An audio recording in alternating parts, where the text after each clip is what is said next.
Pozdrav, evo nas da odgovorimo na neka vaša pitanja koja smo uzeli sa YouTube-a, neke su nam došli u inbox, neke smo uzeli s Instagrama i onda smo nekako skupili par pitanja koje smatramo da su onako zanimljiva i da vam možemo malo pobliže objasniti u neku trenutnu situaciju sa Only Foodom, sa kušaonama i sve neke slična pitanja koja vas možda zanimaju, pa krenimo sa pitanjima.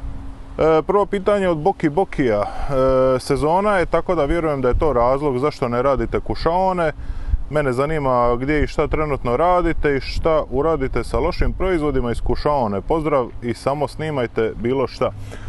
Pa Boki, pa je u principu sezona je. Raja, kako i znate, pizza majstor, pa je ovu koliko je mogao radi nekih zdravstvenih situacija je u sezoni. Ja sam, kako sam ja kuhar po struci, pa isto tako radim dosta privatno tokom ljeta.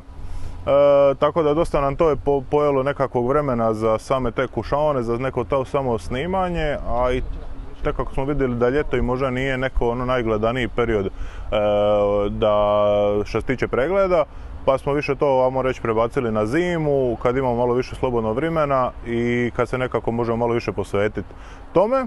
Loši proizvodi iz kušaone.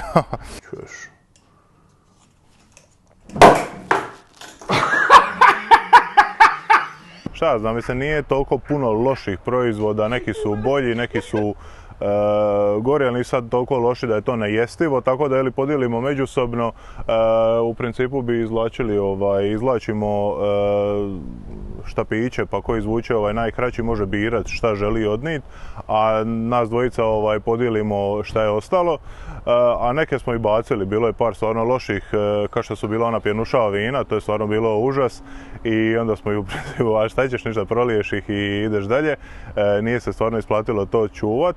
A eto, što sam rekao, podijelimo međusobno i to se pojede i to ti u principu bude to.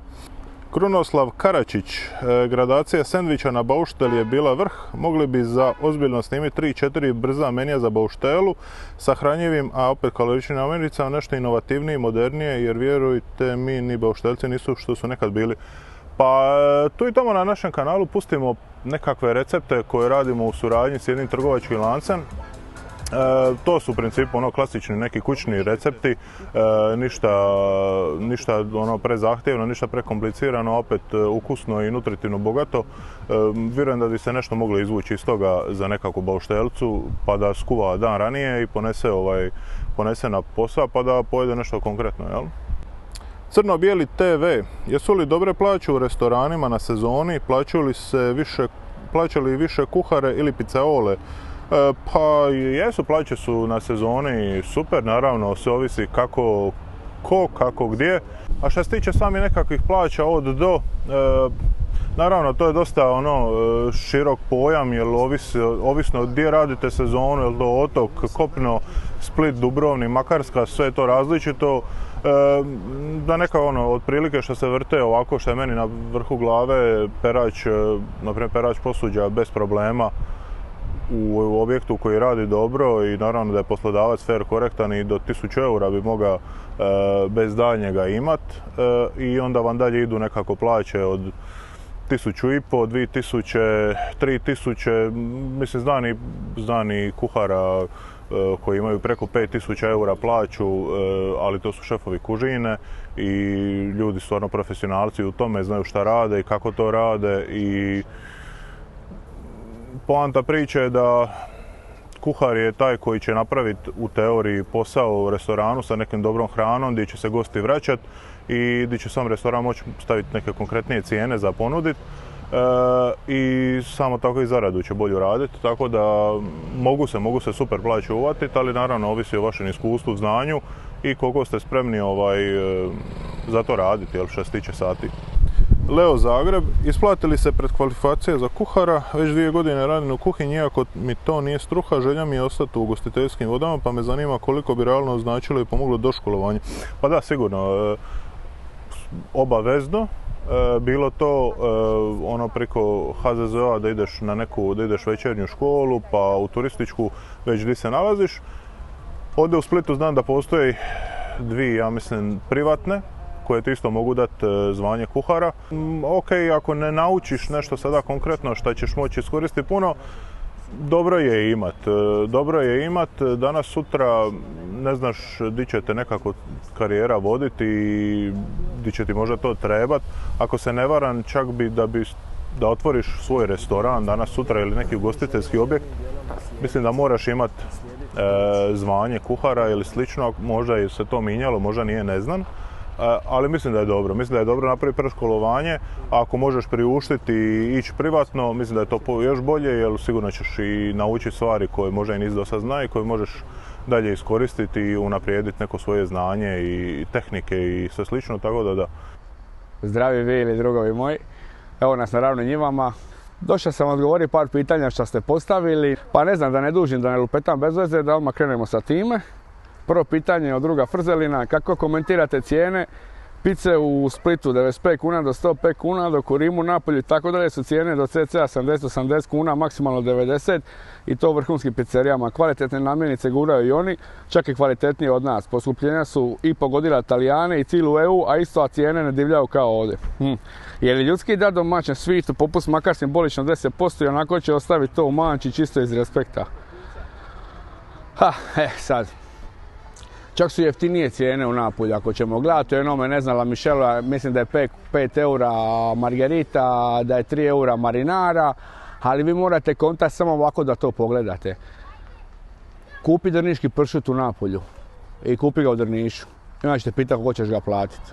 Ali realno po meni isto, slažem se s tobom, prevelike su cijene. Znači 100 kuna da za picu je sasvim totalno ludilo. Zaboravite one priče pizza sirotinsko jelo. Pizza je bila sirotinsko jelo kad je napravljena.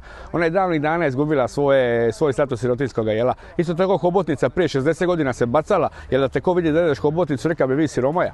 Znači, a danas je prodaju po suvo zlato, pa ne govorite kako je hobotnica bila sirotinsko jelo i mali milion sirotinskih jela što se danas prodaju po ne znam kakve cijene i po ne znam kakve delicije. Ako je dobro spremljeno, jaja na oko mogu biti delicija, budemo realni.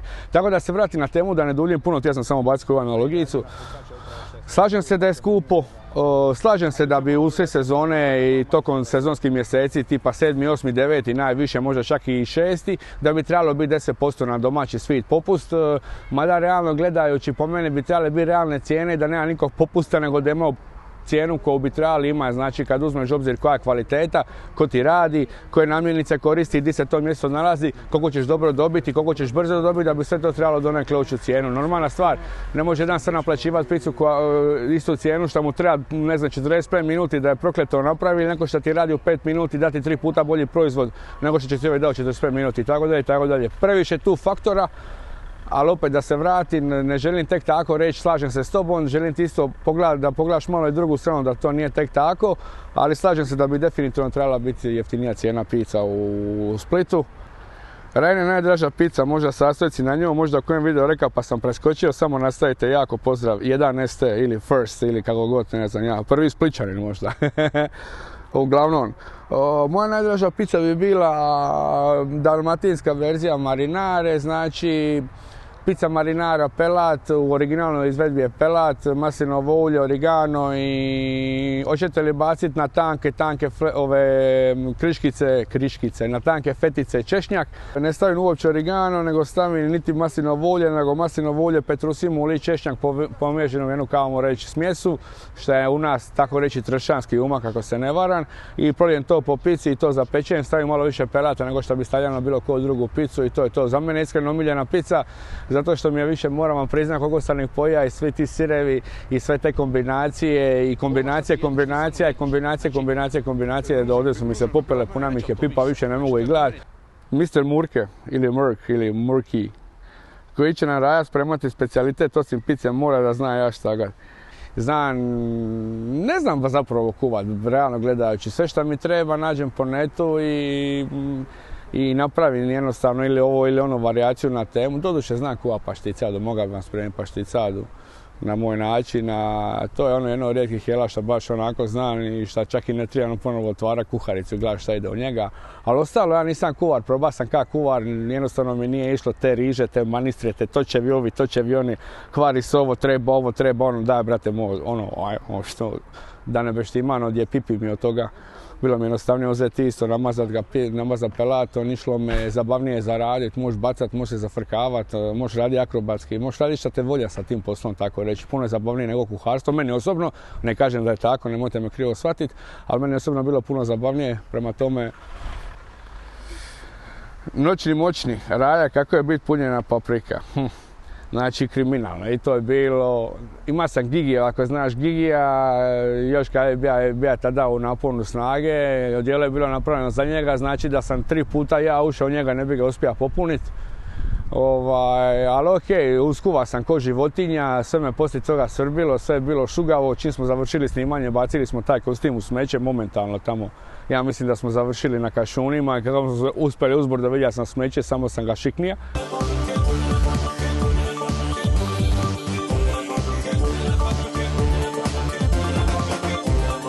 Jesi bio pijan kad ste snimali Narodnog dječaka i da li poznaje Vojka V?